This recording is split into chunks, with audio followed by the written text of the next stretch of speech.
오늘 하나님 말씀은 사무엘상 4장 1절에서 4절까지의 말씀입니다. 우리 다 함께 합독하도록 하겠습니다. 사무엘의 말이 온 이스라엘에 전파되니라. 이스라엘은 나가서 블레셋 사람들과 싸우려고 에베네셀 곁에 진치고 블레셋 사람들은 아벡에 진쳤더니 블레셋 사람들이 이스라엘에 대하여 전열을 벌이니라. 그 둘이 싸우다가 이스라엘이 블레셋 사람들 앞에서 패하여 그들에게 전쟁에서 죽임을 당한 군사가 4,000명 가량이라. 백성이 진영으로 돌아오매 이스라엘 자손들이 이르되 여호와께서 어찌하여 우리에게 오늘 블레셋 사람들 앞에 패하게 하셨는고 여호와의 언약궤를 실로에서 우리에게로 가져다가 우리 중에 있게 하여 그것으로 우리를 우리 원수들의 손에서 구원하게 하자 하니 이에 백성이 실로에 사람을 보내어 그룹 사이에 계시는 만군의 여호와의 언약궤를 거기서 가져왔고 엘리의 두 아들 홈니와 비느하스는 하나님의 언약궤와 함께 거기에 있었더라. 아멘. 오늘은 이가보 신앙에서 쉐키나 신앙으로라는 제목으로 함께 말씀을 나누도록 하겠습니다. 여러분, 제가 교회에서 이제 새신자 교육을 할 때마다 항상 묻는 질문이 있습니다. 제가 여러분들에게도 했던 질문이기도 합니다. 바로 여러분은 교회에 나오는 이유가 무엇입니까? 예요. 그때마다 꼭 나오는 단골 대답이 첫째, 저는 마음의 평안을 얻기 위해서 교회에 나옵니다. 또 어떤 사람은 내가 지금 어떤 문제가 있는데 그 문제를 교회에 나오면 해결받을까 싶어서 나옵니다. 라고 말합니다. 또 어떤 분은 교회에 안 나오면 왠지 찜찜하고 불안해서 나오기도 합니다. 라고 고백해요. 여러분, 우리가 교회에 나오는 이유는 하나님을 예배하기 위함이죠. 여러분, 예배는 하나님과의 만나는 거예요. 말씀을 통해, 찬양을 통해, 기도를 통해서, 또 성도들과의 사귐을 통해서 하나님을 알고 하나님과의 인격적인 사귐을 누리는 그런 코이노니아의 만남이 있는 시간이 예배이죠. 그런데 하나님과의 만남이나 말씀과의 사귐, 또 성도들과의 교제가 없이 그저 교회에 와서 1시간 예배 드린 것으로 내가 할 의무를 다했다라는 것으로 마음의 위안을 삼는다는 것은 마치 예배를 부족처럼 여기는 것과 같은 것입니다. 또 어떤 분은 나의 모든 재앙을 십자가가 막아준다 라고 생각해서 부족처럼 몸에 십자가를 지니고 있어야지 마음이 평안하다라고 말하는 사람도 있습니다. 여러분, 십자가는 하나님께서 우리를 구원하신 그 하나님의 능력이죠. 그래서 기독교는 십자가 복음을 강조하고 또 기독교 신앙의 중심에는 십자가가 있는 것이 사실이에요. 그래서 우리가 십자가 찬양을 부를 때마다 우리를 구원하신 그 하나님의 은혜에 감격하게 되고 또 십자가를 생각할 때마다 정말 눈물이 흐르기도 합니다. 그러나 십자가는 하나님께서 아들 예수 그리스도를 통해서 모든 죄인들의 죄를 대속하여 주신 구속의 사건이죠. 그래서 예수님이 나를 위해서 십자가에 달려 죽으신 그 예수님을 믿을 때 우리는 하나님을 인격적으로 만나는 구원의 사건을 경험하게 되는 것입니다. 여러분, 십자가는 부적처럼 우리 몸에 지니고 다니라고 있는 것이 아니라 그런 물건이 아니라 바로 예수 그리스도의 그 십자가로 구원받은 사람, 즉 하나님의 자녀로 살게 하는 능력이에요. 사도 바울은 나는 내 몸에 예수의 흔적을 지녔다라고 말해. 난 지니고 있다. 십자가라는 그 물건을 지니고 있는 것이 아니라 예수의 흔적을 지니고 있다라고 고백해요. 사도 바울은 예수님을 믿기 전에는 세상적인 자랑들을 그것들을 자랑했어요. 근데 예수님의 복음을 만나고 보니까, 십자가 복음을 믿고 보니까 이 세상의 모든 자랑들을 배설물로 여기고 오직 예수 그리스도의 그 십자가만을 자랑하고 그 십자가를 지는 삶을 살았어요. 그랬더니 그 십자가 삶을 살아낸 그 고난의 흔적들을 몸에 지니고 있었다라는 것입니다. 여러분, 우리가 붙잡아야 할 것은 십자가가 아니라 십자가를 지신 예수 그리스도이죠. 그래서 우리는 십자가를 볼 때마다 예수 그리스도를 통해서 우리를 구원하여 주신 하나님의 그 구원의 능력에 감사하고 또 하나님의 은혜를 찬양하고 예배하며 그 하나님께 영광을 돌리는 것입니다. 십자가 자체에 어떤 능력이 있는 것이 아니라 십자가를 지신 예수님께 구원의 능력이 있고 우리를 치유하시는 하나님의 능력인 것입니다. 이것이 십자가를 통해서 하나님을 만나고 그 하나님과 사귐을 통해서 하나님의 그 영광을 누리는 복된 삶인 것입니다. 근데 우리가 정말 붙잡아야 할 예수님이 아니라 늘 엉뚱한 것들을 붙잡고 신앙생활 할 때가 너무나 많습니다. 민수기에 보면 이스라엘 백성들이 광야길이 너무 힘드니까 하나님과 모세를 향해서 원망해요. 어찌하여 하나님과 모세 네가 우리를 애굽에서 인도하여서 이 광야에서 죽게 하느냐. 이 광야는 먹을 것도 없고 마실 물도 없고 그리고 맨날 이 하나님이 정말 주는 이 만나는 정말 하찮은 만나는 이제 지겹고 질린다라고 불평하기 시작했어요. 하나님께서 그들의 원망과 불평을 들으시고 진노하셨지요. 그래서 그들 가운데 불뱀을 보내셨습니다. 그래서 그 광야에서 수많은 사람들이 뱀에 물려 죽는 일이 일어나요. 그러자 이 백성들이 다시 모세를 찾아와서 하나님과 모세에게 당신에게 우리가 너무 범죄하였다. 우리가 너무 잘못했으니까 이 뱀들을 좀 우리에게서 떠나가게 해달라고 하나님께 좀 기도해달라. 그래서 모세가 하나님께 기도했어요. 그랬더니 하나님께서 모세에게 말씀하세요. 놋뱀을 만들어서 장대 위에 달아서 그것을 보는 사람마다 살리라 라고 말씀합니다. 이 모세가 하나님의 말씀대로 놋뱀을 만들어서 장대에 높이 달아서 불뱀에게 물린 자들에게 이 장대에 달린 놋뱀을 보는 자마다 살게 될 것이다 했더니 정말로 그 놋뱀을 보는 자들이 살게 되었어요. 여러분 이것이 놋뱀 사건이에요. 그런데 여러분 이스라엘 백성들이 어떻게 했을까요? 자신들을 그 불뱀으로부터 구원해 주신 하나님을 예배하는 것이 아니라 그 놋뱀을 향해서 분향하고 제사를 하기 시작했습니다. 여러분 장대에 달린 놋뱀이 능력이 있어서 이스라엘들을 치유하고 구원하였습니까? 아니면 놋뱀을 만든 그 모세에게 능력이 있어서 모세로부터 그 치유의 능력이 나온 것일까요? 여러분 모세도 장대에 달린 놋뱀도 이스라엘을 치유하거나 구원한 것이 아니라 놋뱀을 쳐다보는 자들마다 살리라는 하나님의 말씀이 그들을 치유하고 구원하신 것이지요. 그럼 놋뱀은 뭐예요? 누구든지 하나님의 말씀에 순종하면 살아난다, 구원을 받는다는 것을 보여주는 구원의 상징물이죠. 근데 이스라엘 백성들은 자신들을 구원해준 하나님과 그분의 말씀을 붙드는 것이 아니라 구원의 상징물인 놋뱀을 붙들고 숭배한 것이지요. 나중에 히스기야 때에 여전히 이스라엘이 모세가 만든 이 놋뱀을 분향하고 제사 지내는 것을 보고 이 히스기야가 종교개혁을 할 때 이것은 느후스탄이다 라고 말해요. 느후스탄이라는 것은 그냥 놋조각이다. 아무런 능력이 없는 놋조각에 불과한 것이다 라고 그것을 부셔버렸죠. 여러분 이렇듯 우리가 하나님을 알지 못하고 하나님의 그 말씀과의 사귐이 없으면요. 하나님을 붙들고 하나님을 믿는 것이 아니라 종교적인 상징물을 숭배하는 어리석은 죄를 범하게 된다는 것입니다. 오늘 우리가 읽은 본문에도 이런 어리석은 죄를 범하는 이야기가 등장해요. 오늘 본문은 이스라엘이 블레셋과의 전쟁을 하는 이야기예요. 이 전쟁에서 이스라엘은 첫 번째 싸움을 했는데 블레셋에서 져서 4,000명의 군사가 죽임을 당하게 됩니다. 이것을 알고 이스라엘 장로들이요 전략 회의를 했어요. 우리가 왜 졌지? 아니 우리가 이기려면 어떻게 해야 되지? 야 우리가 빨리 회의를 하자. 근데 우리가 진 이유를 알았다. 바로 언약궤가 우리 중에 없기 때문이다. 언약궤 그것이 우리 안에 있으면은 언약궤가 우리를 원수의 손에서 구원해 줄 것이다. 그러니 실로에 있는 언약궤를 다 가져오자라는 것에 의견을 모았어요. 여러분 언약궤는요 무엇이죠? 그 안에 십계명 하나님의 말씀이 두 돌판에 기록되어 있는 두 돌판이 들어가 있죠. 즉 언약궤는 말씀으로 함께 하시는 하나님의 임재를 상징하는 거예요. 근데 이스라엘은 이 언약궤를 가져오면서 뭐라고 얘기하냐면 그룹 사이에 계시는 만군의 여호와의 언약궤다라고 불러요. 만군의 여호와는 모든 군대의 하나님이시다. 즉 전쟁에서 승리를 주시는 그 능력의 하나님이시다라는 것을 상징하지요. 그러니까 언약궤가 상징하는 건 뭐예요? 말씀으로 우리와 함께 하시는 하나님을 상징할 뿐만 아니라 모든 전쟁에서 승리를 주시는 그 능력의 하나님을 상징하는 것이죠. 과거 이스라엘 백성들은 이 언약궤로 인해서 모든 전쟁에서 승리하는 경험들이 있었어요. 먼저는 요단강을 건널 때 이 언약궤를 맨 제사장들이 그 물이 넘치는 그 요단강에 발을 딱 닿는 순간 어떻게 됐어요? 강둑까지 넘쳐 흐르던 물이 줄어들고 마르더니 마침내 마른 땅이 되어서 이스라엘 백성들이 요단강을 건너게 되었습니다.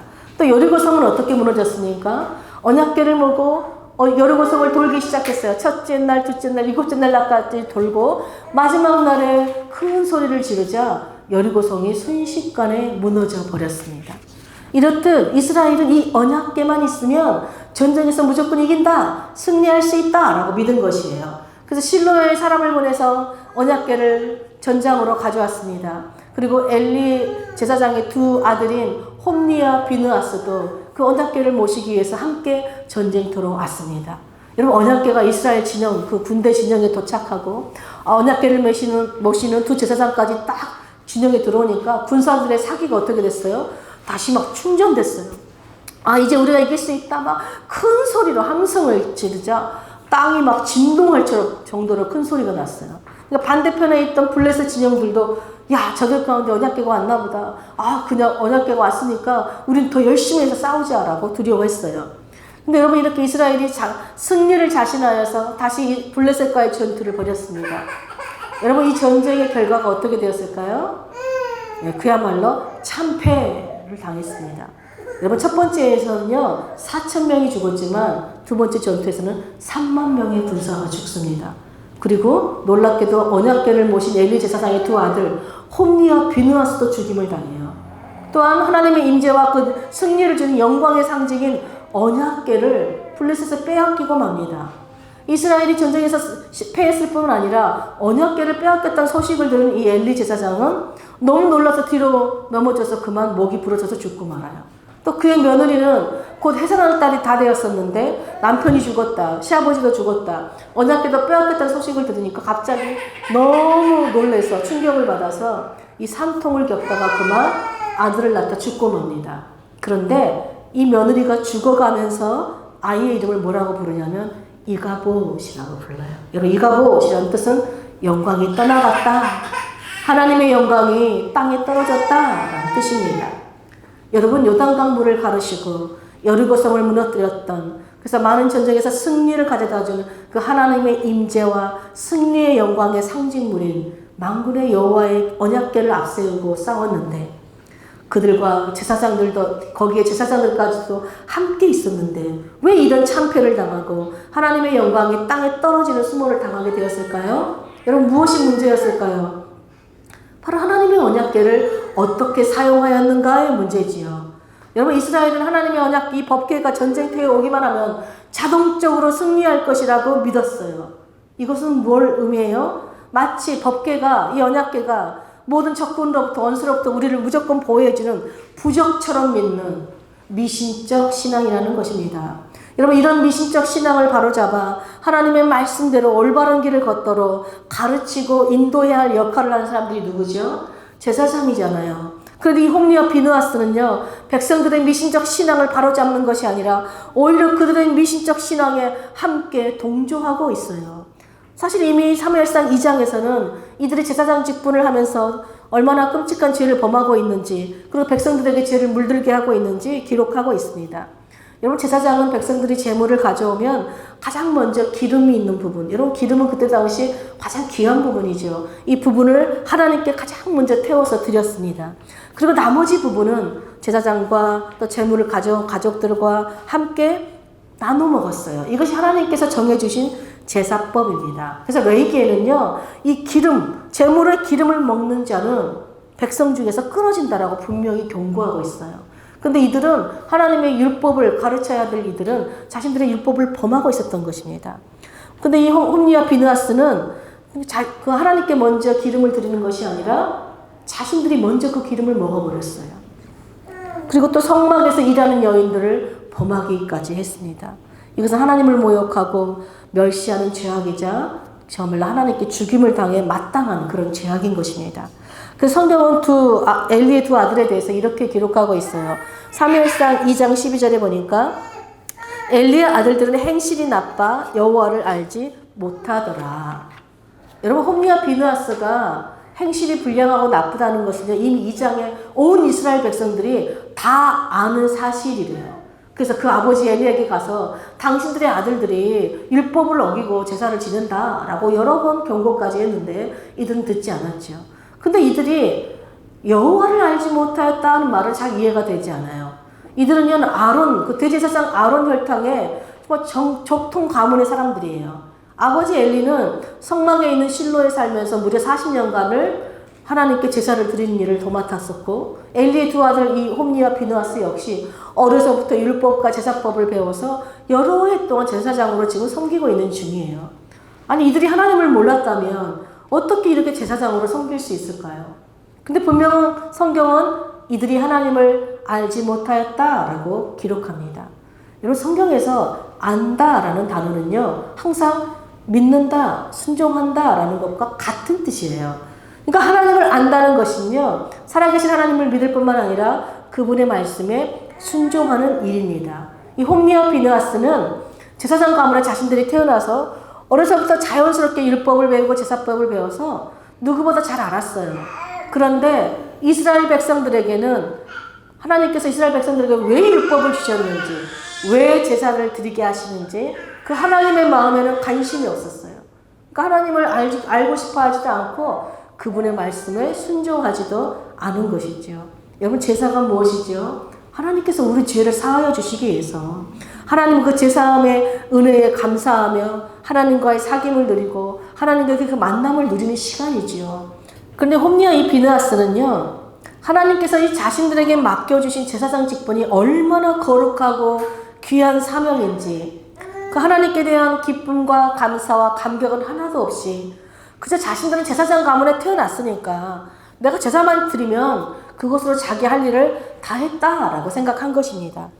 이들은 거룩하신 하나님을 알지 못하면서 백성들에게는 어떻게 해요? 율법에 거룩하라고 되어 있으니까 거룩하게 살아라라고 가르쳤지만 정작 자신들은 거룩하신 하나님을 모르기 때문에 행실이 나쁘고 불량한 삶을 산 것입니다. 여러분 하나님을 알지도 못하면서 즉 하나님을 믿거나 말씀과 사귐을 누리지도 못하면서 그래서 그 하나님을 향한 기쁨과 감사와 감격이 없으면서도 그냥 종교적인 형식으로 예배 드릴 수 있다는 것이에요. 그냥 교회에 나와서 1시간 앉아있다 갈 수 있다는 것입니다. 놀랍게도 하나님은 그런 예배를 받지 않으신다는 거예요. 종교적 형식으로 예배를 드리면서도 자기 할 일을 다 했다라고 믿는 것, 또 종교적 상징물을 붙들고 그것이 나를 구원해 줄 수 있다라고 믿는 것, 이것이 바로 하나님께 범죄하는 미신적 신앙이요. 하나님의 임재와 영광이 떠나가는 이가보 신앙이라는 것입니다. 여러분 북이스라엘과 남유다가 왜 멸망하였죠? 이런 미신적 신앙으로 하나님께 범죄하였기 때문이잖아요. 이들은 하나님과 우상을 경험하여 섬기면서도 가난한 자들을 압제하고 그들을 착취하면서도 하나님 말씀대로는 전혀 살지도 않으면서도 뭐라고 믿었어요? 예루살렘 성전이 있는 한 우리는 망하지 않는다. 우리는 그냥 성전에서 제사만 지내면 우리가 어떻게 살든지 하나님은 복을 주신다. 늘 이렇게 믿었어요. 근데 그 결과 어떻게 되었습니까? 예루살렘 성전이 함락되고 이스라엘은 망하게 되고 포로로 끌려갔죠. 하나님의 영광과 임재가 떠나버렸어요. 즉 이가보 상태가 된 것입니다. 또 예수님 시대에는 어떻게 되었습니까? 여러분 바리새인들은요 할례는 구원의 표징이다. 할례를 받아야만이 구원받는다 생각해서 할례에 막 목숨을 걸었죠. 또 안식일을 지키고 11조를 드리고 정말 자신들이 정한 그 규칙을 지켜야만이 구원을 받는다고 생각해서 자신들은 결코 하나님이 버리지 않는다라고 확신했어요. 근데 예수님 뭐라고 말씀하시죠? 말씀보다는 하나님을 아는 것보다는 그 종교적인 형식과 그 율법만 붙들고 사는 그들을 향해서 하나님이 뭐라고 말씀하세요? 외식하는 자들아, 독사의 자식들아. 그렇게 꾸짖죠. 그리고 뭐라고 말씀하세요? 그들이 그렇게 무시하고 그들 하나님께 버림받은 자들이라고 욕했던 이방인들을 택하시고 이방인들을 구원하셨어요. 여러분 중세 16세기에 종교개혁이 왜 일어났죠? 당시 로마 카톨릭 교회는요 화려한 예배당을 짓기 위해서 교황의 이름으로 뭘 팔았죠? 면죄부를 팔았잖아요. 교황의 이름으로 죄를 사면해 주는 거예요. 그러니까 살인을 하든 도둑질을 하든 강간을 하든 교회에다 헌금을 내고 교황의 이름으로 사면받는 이 면죄부만 있으면 사람들이 나는 구원받는다 라고 생각한 거예요. 그냥 교황청에서 발행해주는 이 면죄부만 있으면 나는 어떻게 살아도 된다 라고 믿은 것이죠. 여러분 하나님은 이렇게 종교적 형식, 하나님의 말씀과 전혀 상관없이 이런 종교적 형식과 종교적 상징물에 의지하여 신앙생활하는 것을 여러분 미신적 신앙이다, 즉 이가보 신앙이다 라고 말하는 거예요. 그래서 이 루터가 이 미신적 신앙의 반박문을 계시하여서 종교개혁이 일어났고 지금의 개신교인 기독교가 여러분 탄생한 것이지요. 그렇다면 여러분 오늘날 개신교회는 어떨까요? 큰 교회 다니는 성도들은요 나를 위해서 십자가에 죽으신 예수님을 자랑하기보다는 우리 교회 건물이 얼마나 크고 화려한지를 자랑하죠. 우리 교회 목사님이 얼마나 유명하신 분이신지를 자랑해요. 하나님의 말씀을 정말 알고 하나님이 어떤 분인지 관심 가지지 않아요. 성경을 읽지도 않고 묵상하지도 않으면서 큰 교회 다니니까 나도 믿음이 크다라고 착각하는 것이죠. 또 반대로 작은 교회 다니는 성도들은 어느 교회 다닙니까? 물으면은 자신이 다니는 교회 이름이나 자신이 섬기는 그 목사님의 이름 말하는 걸 막 부끄러워해요. 왜 그럴까요? 작은 교회 다닌다고 하면은 잘 모르는 교회 다닌다고 하면은 내 믿음이 작아 보일까봐 이러는 것이죠. 또 어떤 사람은 나는 모태신앙이니까 자동적으로 나는 구원받는다라고 착각하지요. 또 어떤 분은요, 세례를 받아야만이 이것이 구원의 표징이다. 그래서 세례만 받고 교회를 다니지 않는 사람도 있습니다. 왜요? 나는 이미 구원받은 사람이라는 것이지요. 여러분, 이렇게 우리가 붙들어야 할 본질을 잃어버린 신앙, 즉 하나님을 아는 지식이 없이 하나님의 말씀과 사귐을 누리는 기쁨이 없이 그저 정교적으로 예배를 드리고 정교적 상징물들을 붙들고 사는 것, 이것이 하나님께 범죄하는 미신적 신앙이요, 이것이 하나님의 임재와 영광이 떠나가는 이가보 신앙이라는 것입니다. 그런데 여러분, 이 하나님의 임재와 영광이 떠나가는 이 이가보 신앙이 나타나기까지는요, 반드시 나타나는 현상이 있어요. 그것이 뭐예요? 말씀의 부재예요. 우리가 말씀을 떠나면 하나님의 임재와 영광도 떠나버린다는 것입니다. 그렇다면 여러분, 땅에 떨어진 이 하나님의 영광을 누가 어떻게 회복할 수 있을까요? 많은 사람들이 내가 돈을 많이 벌어 성공하면, 세상에서 유명해지면 하나님의 영광을 높이고 하나님의 영광을 회복할 수 있다라고 생각해요. 그럼 여러분, 그것은 모두 사람의 영광일 뿐이에요. 하나님께서는 그런 걸 요구하시는 분이 아니세요. 땅에 떨어진 하나님의 영광을 회복하는 사람은 누구예요? 바로 하나님의 말씀을 땅에 떨어지지 않게 하는 사람이지요. 즉, 살아계신 하나님을 믿고 그분의 말씀, 거룩한 말씀에 순종하며 사는 사람들이 하나님의 영광을 이 땅 가운데 드러내고 회복시키는 사람들이라는 것이에요. 왜요? 하나님은 말씀으로 임재하시고 우리 가운데 말씀으로 함께 하실 뿐만 아니라 말씀으로 하나님의 영광을 나타내시는 분이시기 때문입니다. 그렇다면 여러분, 블레셋과의 첫 번째 전투에서 졌을 때, 여러분, 이스라엘 장로들이 우리가 왜 졌을까? 우리가 이길 수 있는 방법이 무엇일까? 전략회의를 했을 때 여러분, 누구를 찾았어야 할까요?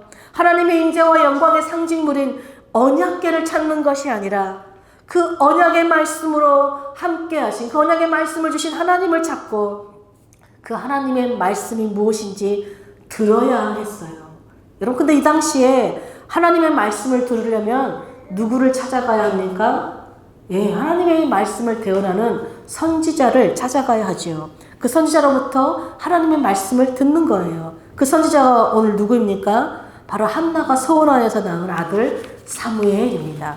우리 사무엘상 3장 19절부터 21절까지 함께 보겠습니다. 사무엘이 자라매 여호와께서 그와 함께 계셔서 그의 말이 하나도 땅에 떨어지지 않게 하시니 단에서부터 브엘세바까지의 온 이스라엘이 사무엘은 하나님의 선지자로 세우심을 입은 줄을 알았더라. 여호와께서 실로에서 다시 나타나시되 여호와께서 실로에서 여호와의 말씀으로 사무엘에게 자기를 나타내시니라. 여러분, 하나님께서 세운 선지자의 특징이 나오죠. 첫째는 뭐예요? 하나님이 함께한대요. 둘째는 그의 말이 하나도 땅에 떨어지지 않는데요. 신실하다는 뜻이죠. 셋째는 사람들이 그는 하나님의 선지자라고 알아보고 입증해 준다는 것입니다. 여러분, 사람들이 저 사람은 하나님이 함께 하신 선지자라는 것을 어떻게 알까요? 바로 그 선지자의 입에는 자기 말이 있는 것이 아니라 하나님의 말씀이 있고, 그래서 선지자가 한 말은 그대로 이루어진대요. 땅에 떨어지지 않는다는 것입니다. 즉, 선지자를 통해서 하나님은 하나님의 영광을 나타내세요. 그리고 놀랍게도 이 사무엘이 바로 하나님의 말씀이 떨어지지 않는 하나님의 선지자로 많은 사람들이 인정한다는 것입니다. 이런 사무엘 한 사람으로 인해서 온 이스라엘에 여러분 놀라운 변화가 일어납니다. 사무엘상 3장 1절은 이렇게 기록해요.